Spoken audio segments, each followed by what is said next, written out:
my goodness, that sun is bright. Okay. Oh, I can't see, I look too long at the sun. Oh gosh, the lighting's so bad. I'm so bad at this. Oh, that's better. Okay. I just filmed the first 10 minutes of this and it had no sound, so we're gonna try again. Okay, my placement 2 starts tomorrow. I am very excited, I am very anxious and nervous. I know I can do it, I've done it once already, I know I can do it, but I'm nervous. So, what have I done to prepare for this placement? Well, I've done 10 things, roughly. And hopefully anyone else about to embark on their PGDE year, good luck to you, it's really difficult, will find this useful. So, picking out clothes the night before is just one thing I have done to save myself time during placement. It is so important. And there seems to be none of it, so little things you can do to give yourself more time throughout the day is so valuable. So setting an outfit the night before is one thing I've done. Also making a packed lunch the night before, it's cheaper. So I have my sandwiches for tomorrow, I've got yogurts, I've got crisps, I've got fruit. We have done our food shop for the week, so fridge is full. I've planned out our dinners for the week. We do our food shop on a Sunday because we have both very long work weeks. Cameron has a very long work week and during placement I have a very long work week, so doing a food shop on a Sunday just means we're not going to need to go to the shop for the rest of the week. We've got all our food there, our meals are planned, yeah, so it's just something else we do to save time. What else have I done to prepare for placement? I've tidied the house, I've organised the house, I've organised my life. I need to pee. Okay, number 2. What was number 2? Yes, I've tidied my house, our flat, sorry. I've tidied the flat, I've organised our life a bit. Just done boring things like cleaned the bathroom and hoovered and just gone through my clothes, folded them, hung them all up. We live in a fairly small space, so it's not difficult to take care of, and it's actually just the two of us, so we don't even have a little animal or a pet to take care of. So it's not a lot to do at the best of times, but just getting on top of those little things, the chores, the household daily chores that need done. It's a long day, it's a stressful day, I want to come home to a clean space, so just organising the place, tidying, hoovering, doing washing, and just getting organised. For example, in my first placement I had all my books in the cupboard and it was stressing me out so much, so I bought this stand for like 30 quid. It's not like super fancy or anything, it's made of just like crap, but look at it, perfect, holds all my books, looks cute. And now I can see any books related to education I need, any books related to history I need, just, yeah, little things like that. Getting organised and tidying and cleaning to make that first week that little bit. Oh, why am I like this? To make that first week a little bit easier. Okay, number 3. God, I really take my time.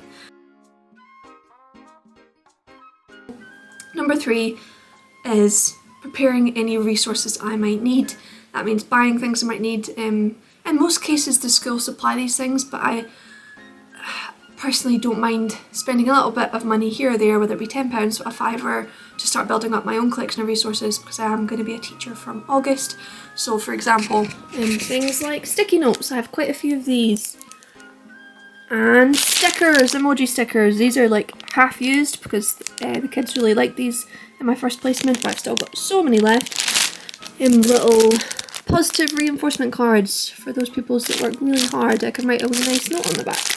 I think I just got these off Amazon. And then pencils that I've probably got off eBay, I think. Again, just building up my own collection. And rubbers as well. Because, oh gosh, that sun. I never realised in my first placement how much time would be taken up just by, pupils not having the right materials for school. So, it can really derail your thought when you're in the middle, you're right in the middle of a lesson, you're you're trying to remember everything you've learned the night before, all your pedagogies and all, maybe it's a new topic you're trying to hold in your brain, and it's already stressful enough. So when you're in the middle of that and a kid goes, "Miss, I need a rubber," and you're like, "Oh, okay," and you can't find one, like it's little things like that that can like just really throw you off and make you more stressed, or it makes me more stressed. So being organised and having the right resources and equipment and tools I need is just one thing that helps me prepare and feel more calm. Side note, hacks. I say hacks. If you want your pencils back, get the kids to trade something with you. Say, "Yes, you can have this pencil, but I want you to trade me something so that I get my pencil back at the end of the day," because pencils are expensive. Yeah, it just means you get your pencils back. Okay. Also, thinking about materials and getting organised and getting the right resources to teach.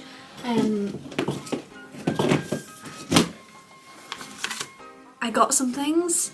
So again, something to prepare for placement is to actually email the school and introduce yourself, like, "Hey, I'm the PGD student that's coming. I am thrilled to be working alongside you," and yeah, something along those lines.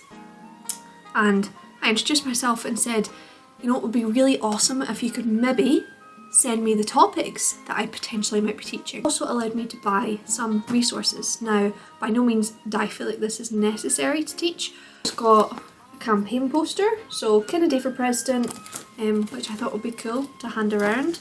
And I've got just some pictures of the suffragettes, so women in the vote. I also have a vote, oh gosh, this has a stamp, "Votes for Women" on it. Now, by no means is this a real coin. This is just a replica. It literally cost me, I think, a couple pounds off Etsy. I think as teachers and even adults, we take for granted the fact that we can visualise the past because we have the knowledge, or we've maybe had the experience, or we've watched programmes or learned about it.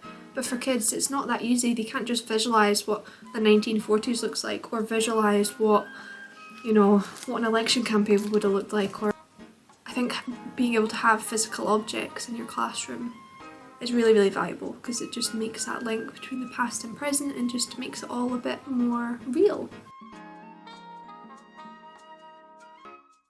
Hi, I'm spiralling. Number 4.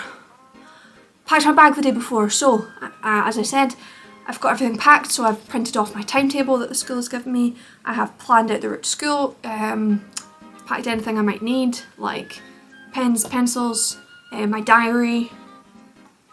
Yeah, so pack the bag the night before. Again, not something I want to have to be doing at 6:30 in the morning when I'm tired and yeah, my brain isn't quite with it because I will forget something. So pack a bag the day before.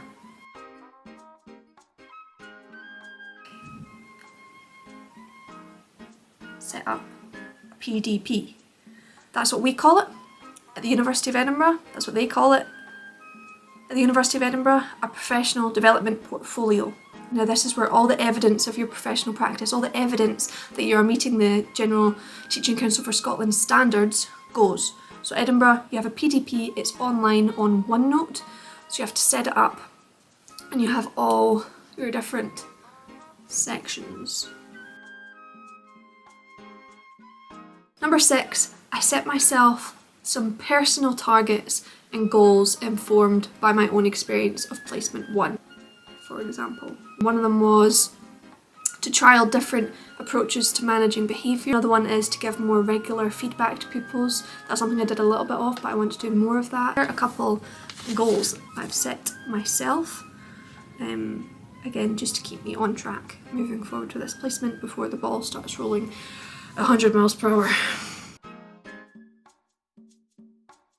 Number 7, I have set up an observation schedule. So again, this is something I need to do for my PDP. I need to observe teachers in their practice and then reflect on that and how that's going to impact my own practice or shape my views and beliefs towards teaching.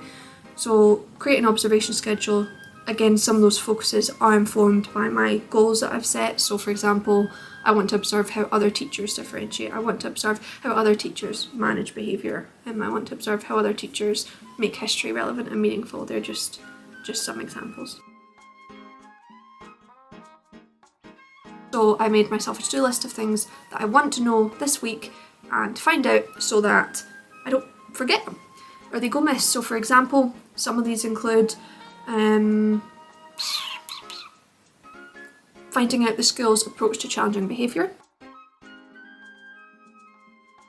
Number 9, I researched the school.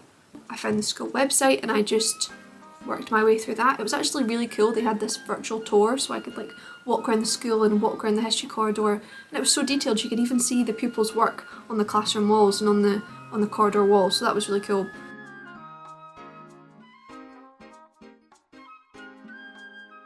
Number 10, the last thing I've done to prepare for placement is I have communicated with friends and family about how I'm feeling, because something that's going to be really important going forward in this placement is my mental health. Caring for your mental health is just key. It's key to be able to support yourself and to support those around you. And so one of the most important things I've done in preparation for this is just talked about how I'm feeling to the people around me. At the end of the day, you come home and you're so tired. Sometimes you just need to say, look, I need 30 minutes to decompress, and just sit with a cup of tea and just breathe, because it's just so much.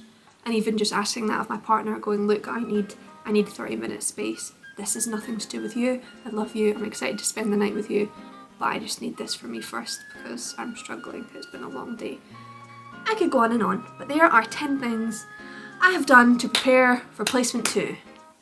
You can never fully prepare yourself for teaching. It's an unpredictable career, and that's what makes it so gratifying and rewarding, because every day is different.